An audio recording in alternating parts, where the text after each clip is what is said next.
Leo Yesu Keriso o le tumutumu mea uma. E whai ilo leo ma whoma momoli, o mātua leo tarawau, le presidente, ma le ofisa, leo tarawau, i le pūlanga whaarupe, e o i pūlanga.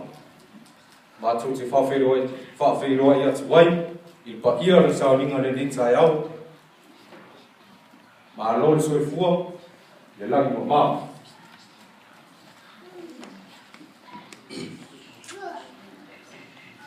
O le a mātou tamu whai atu, awal le nea sa tupulanga.